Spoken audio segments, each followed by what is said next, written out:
पर बिठाया बहू बेटी को। बेटा समर, ऑफिस से थोड़ा जल्दी आने की कोशिश करना। आज तेरी और बहू की शादी की सालगिरह है ना। अरे माँ, सालगिरह हमारी है, उसमें आप इतना खुश क्यों हो रही हो? मैं खुश क्यों नहीं होंगी? तू मेरा इकलौता बेटा है। तेरी शादी की सालगिरह पर मेरा खुश होना तो बनता ही है। शाम को तुझे इसलिए जल्दी आने के लिए कह रही हूँ ताकि हम लोग मिलकर मंदिर जाकर भगवान से प्रार्थना करें कि तुम दोनों का रिश्ता हमेशा ऐसे ही बना रहे।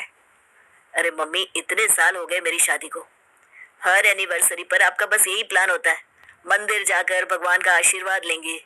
आजकल नया जमाना है, लोग अपनी एनिवर्सरी पर डिनर करने जाते हैं, दोस्तों के साथ पार्टी करते हैं, और हम आपके साथ हर साल एनिवर्सरी पर बस मंदिर जाते हैं। इस बार ना मेरा मंदिर जाने का बिल्कुल मन नहीं है। मैं ईशा के साथ रात को डिनर पर जा रहा हूँ। प्लीज माँ, आज एनिवर्सरी है, हमारी थोड़ी प्राइवेसी का ख्याल रखिए। अकेला ही जाऊंगा मैं। बेटी की बात सुनकर पूजा को बहुत बुरा लगता है। वो अपनी आंखों में आंसू छिपाए अपने कमरे में पहुंच जाती है। कमरे में जाकर आजकल के बच्चों को जरा भी लिहाज नहीं कि माता पिता के साथ कैसा व्यवहार रखना चाहिए। अगर मैं हर बार एनिवर्सरी पर इनको मंदिर लेकर जाती हूँ तो इनके भले के लिए ही तो ले जाती हूँ। मैंने तो हमेशा इनके बारे में अच्छा ही सोचा है। कुछ देर बाद पूजा ने खुद को सामान्य किया और बहू के पास जा पहुंची।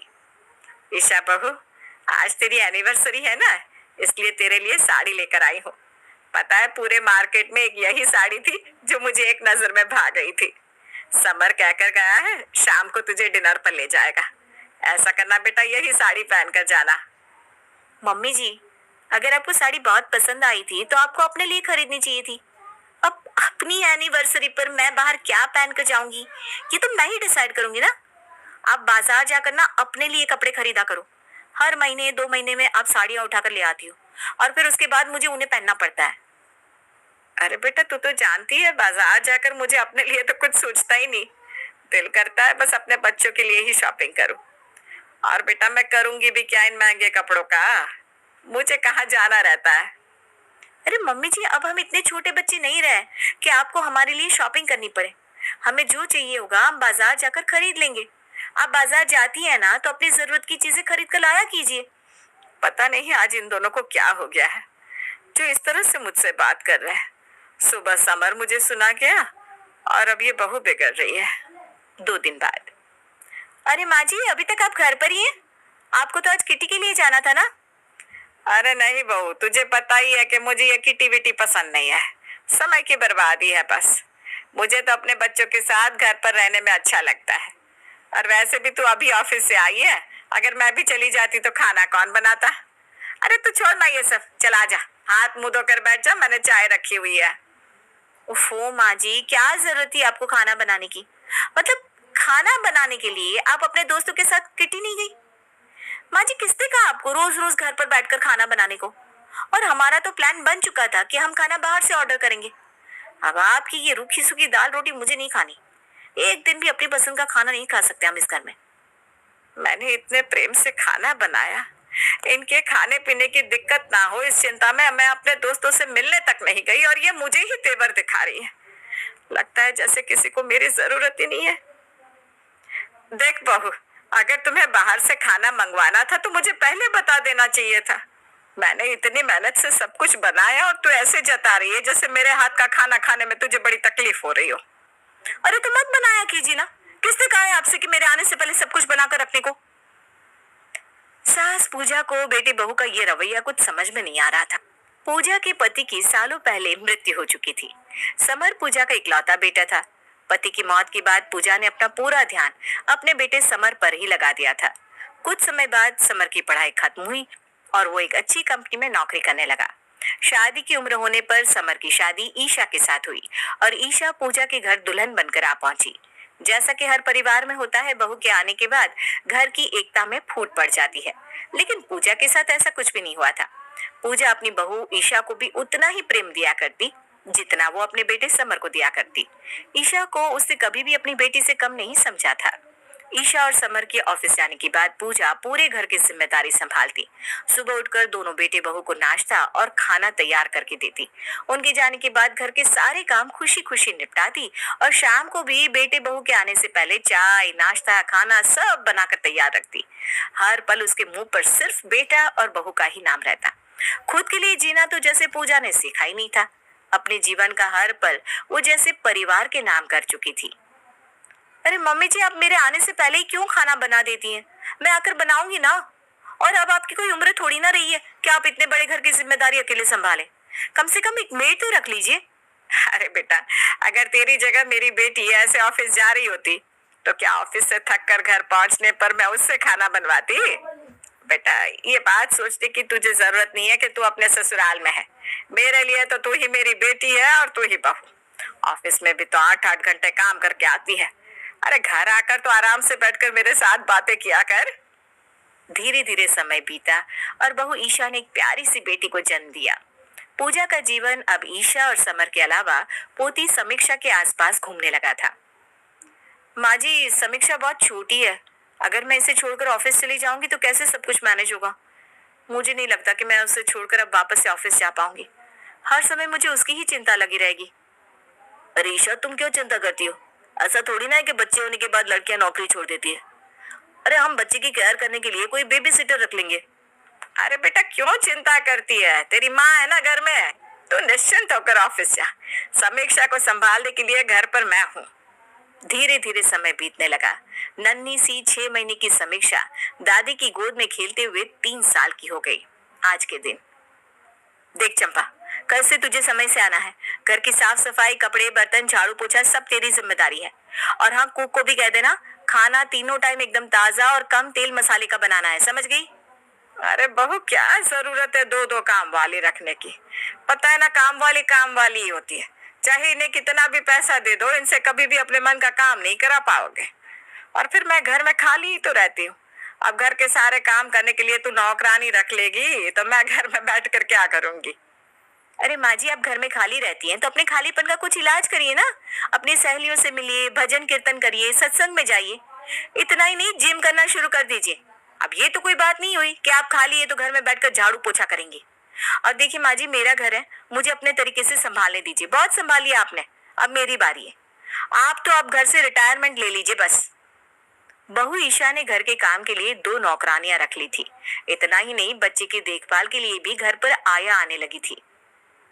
समर और ईशा तो अपनी ही दुनिया में मगन हो गए हैं और आकर अपने अपने कमरे में जाकर बैठ जाते हैं। लगता है मैं उन्हें घर में दिखाई देनी ही बंद हो गई हूँ। ना कोई मुझसे ढंग से बात करता है, ना हाल चाल पूछता है। जिन बच्चों के लिए मैंने अपना सारा जीवन लगा दिया, कभी अपनी हम उम्र सहेलियों के साथ समय नहीं बिताया, परिवार को ही अपनी प्राथमिकता समझा। आज उन्हीं बच्चों को मेरा उनके साथ हंसना, बोलना, उनके लिए चिंता करना दखल अंदाजी लगने लगा। घर की शांति बर्बाद ना हो इसलिए पूजा बेटे और बहू से उनके बर्ताव के बारे में कुछ नहीं कहती। मोटो G85 5G प्राइस सेगमेंट में सबसे अच्छा फीचर रिच फोन है विद इनक्रेडिबल फीचर्स, जबरदस्त design, 3D curved POLED display आता है, सबसे अच्छा 50 मेगापिक्सल का OIS कैमरा आता है, सोनी लिथिया 600 सेंसर के साथ एंड गोरिल्ला ग्लास 5, और साथ ही साथ आपको 12 GB की रैम और 256 GB स्टोरेज मिलती है। प्रीमियम वेगन लेदर डिजाइन है, flagship features like smart connect to share, one of the best 5G smartphone. This is one of the best phones in this particular price range. Hello Moto, मैं जीत गया।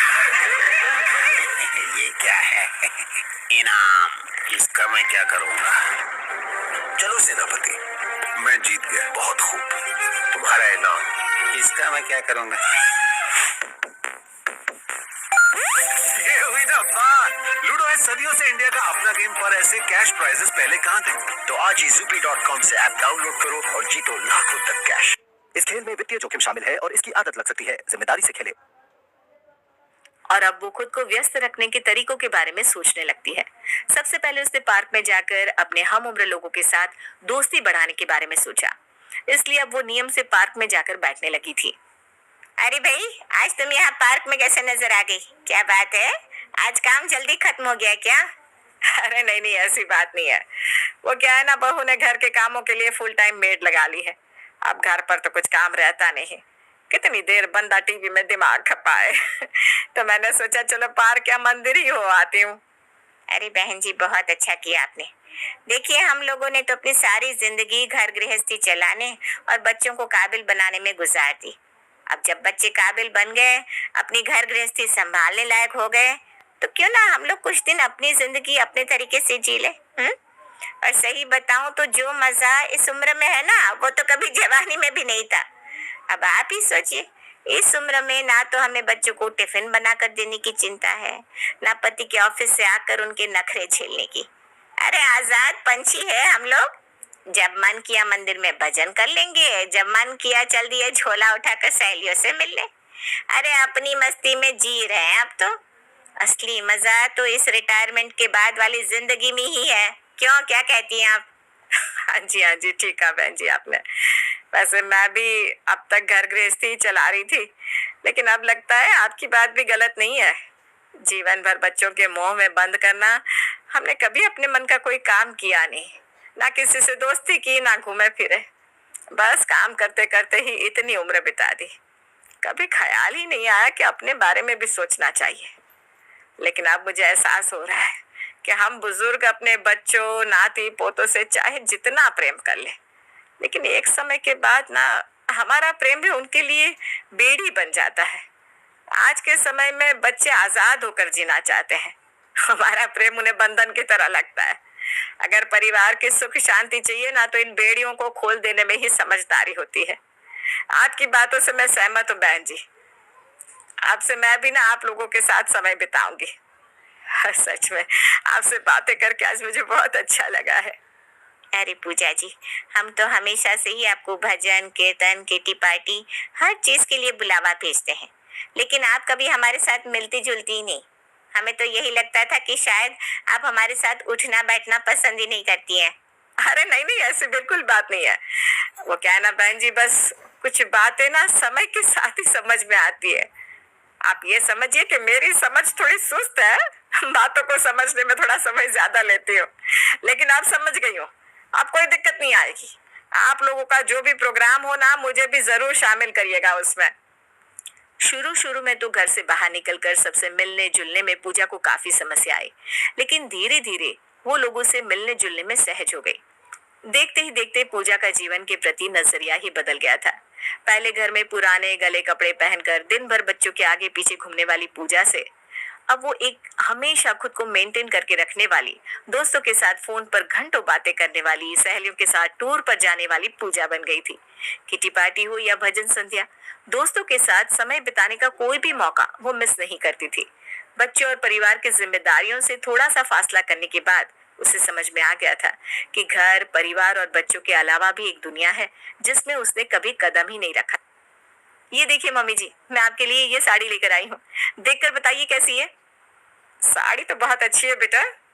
अच्छा चल ठीक है, तू लाई है तो रख दे इसे। इस महीने की किट्टी में ना मैं यही साड़ी पहन कर जाऊंगी। आपका ये रूप देखकर ना मम्मी जी मुझे बहुत खुशी हो रही है। आपको पता है, पहले मैं जब भी आपके लिए कोई कपड़ा लेकर आती तो आप मुझे क्या जवाब देती? अरे बेटा, मुझे कहाँ जाना है नए कपड़े पहनकर, मेरे लिए ये सब डिजाइनर कपड़े मत लाया कर, बिना बात पैसे बर्बाद करती है, इतने पैसे में तो अपने लिए कुछ अच्छा सा खरीद लाती। मैंने हमेशा आपको घर परिवार के लिए, बच्चों के लिए सोचते हुए और उनके आगे पीछे भागते हुए ही देखा। मैं नहीं चाहती थी कि आप अपनी पूरी जिंदगी सिर्फ हमारे लिए जीते हुए बिता दे। इसलिए मम्मी जी, पिछले दिनों में हम लोगों ने आपके साथ जो भी मिसबिहेव किया ना, वो इसीलिए किया ताकि आपको ये समझ में आए कि हम लोगों के अलावा भी आपकी अपनी पहचान है, आपकी अपनी एक जिंदगी है जिसे जीना बहुत जरूरी है। क्या मतलब तुम दोनों जो इतने दिन से मुझे इग्नोर कर रहे थे, वो सब तुम दोनों की सोची समझी साजिश थी? तुम्हें कुछ एहसास भी है कि इतने दिनों में मैंने कैसा महसूस किया? एक दिन की बात है माँ, मैं ऑफिस से घर आ रहा था, नीचे मुझे रंजन आंटी मिली। अरे बेटा, मम्मी की तबीयत कुछ ठीक नहीं है क्या? नहीं तो आंटी, मम्मी तो एकदम ठीक है। क्या हुआ आपको, किसी ने कुछ कहा है क्या? नहीं, किसी ने कुछ कहा तो नहीं, बस तुम्हारी मम्मी ना एकदम घर से बाहर ही नहीं निकलती, ना किसी से मिलती जुलती है, ना कहीं आती जाती है। इतना ही नहीं, अभी कल परसों किटी पार्टी थी, हमने इनविटेशन भेजा तो वो वहां भी नहीं आई। तो मुझे लगा कहीं ऐसा तो नहीं कि कुछ तबीयत खराब रहने लगी हो, इसीलिए सबसे मिलना जुलना छोड़ रखा हो। अरे नहीं नहीं आंटी, उनके पास कुछ काम होगा इसीलिए नहीं आ पाई होंगी।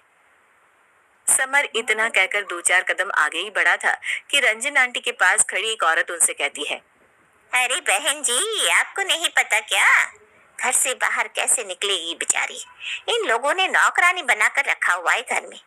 अरे आज के जमाने में ऐसा कौन सा घर है जहाँ पर झाड़ू पोछा बर्तन वाली ना लगी हो? लेकिन इनके घर में इनकी बूढ़ी माँ पूरा दिन सफाई करती है, खाना बनाती है। इतना ही नहीं, अपनी छोटी सी बच्ची भी ना माँ के पास छोड़ रखी है उन्होंने, उसकी देखभाल भी यही करती है। अरे जवान जवान औरतों से नहीं हो रहे घर के इतने सारे काम, अकेले ये इस उम्र में कैसे कर पाएगी भला? इसीलिए बेचारी को अपनी सूध ही नहीं है। अरे अभी 2 महीने पहले की बात है, मैं अचानक मिलने चली गई थी, ऐसी हालत बना रखी थी, क्या बताऊं। बेचारी को अपने बाल संवारने का समय भी नहीं है, ऐसे ही बेतरतीब से कपड़े पहने रहती है। लगता ही नहीं घर की मालकिन है, देखकर लगता है कोई आया वाया होगी। लेकिन इनके बच्चों को कोई फर्क ही नहीं पड़ता। अरे इतना मोटा पैसा कमा रहे हैं दोनों पति पत्नी, लेकिन माँ की कोई कदर नहीं। पता नहीं किस मिट्टी की बनी है ये पूजा, जो अपनी पूरी जिंदगी बेटे बहू के ऊपर झोंक दे रही है। दोनों आंटी की बात सुनकर मुझे बड़ा जोर का झटका लगा। उनकी बात सुनने में कड़वी जरूर थी, लेकिन सच थी। अब सुबह से लेकर रात तक हम तीनों के पीछे तो दौड़ती रहती है, ना ढंग के कपड़े पहनती है, ना अच्छे से खाती पीती है, बस हरदम बेटा बहू और पोती। इसके अलावा तो आपके मुंह से कोई और शब्द मैंने कभी सुना ही नहीं। कितनी बार हमने आपसे कहा कि एक कामवाली रख लीजिए, लेकिन आपको तो अपने हाथ से पकाकर खिलाने में ही अच्छा लगता है, इसीलिए आप किसी मेड को घर में रुकने ही नहीं देती। इसीलिए मैंने और ईशा ने मिलकर प्लान बनाया कि जब सीधी उंगली से घी नहीं निकल रहा तो अब हमें उंगली टेढ़ी करनी ही पड़ेगी। तभी आपको समझ में आएगा कि सिर्फ बच्चों के पीछे दौड़ते रहना जरूरी नहीं, अपने बारे में सोचना भी उतना ही जरूरी होता है। जब हम लोगों ने आपके साथ कुछ दिन बेरुखी से बात की, तब आपको ख्याल आया कि आपकी अपनी भी एक जिंदगी है जिसे आप हमारे बिना भी जी सकती है। अब खुद ही देख लीजिए माँ, आपके अंदर कितना बदलाव आया है। पिछले 2 महीने में आपके रहने खाने पीने हर चीज का ढंग बदल गया है। आप पहले से कहीं ज्यादा खुश नजर आती है। इसमें कोई बुराई नहीं है माँ। अपने लिए मी टाइम निकालना और थोड़ी सी फुर्सत चुरा लेने का हम सभी का अधिकार होता है। प्यार अपनी जगह है, लेकिन प्यार का मतलब ये तो नहीं ना कि हम अपने जीवन का एक एक मिनट किसी दूसरे के नाम कर दें। हमारी जिंदगी पर सबसे पहला अधिकार हमारा खुद का होता है, उसके बाद पति, बच्चे, माँ बाप या किसी और का। बेटी की बात सुनकर पूजा ने बेटे और बहू दोनों को प्यार से गले लगा लिया। कहने को तो समर और ईशा पूजा के बच्चे थे, लेकिन आज उन्होंने उसे जीवन का एक बहुत जरूरी पाठ पढ़ा दिया था।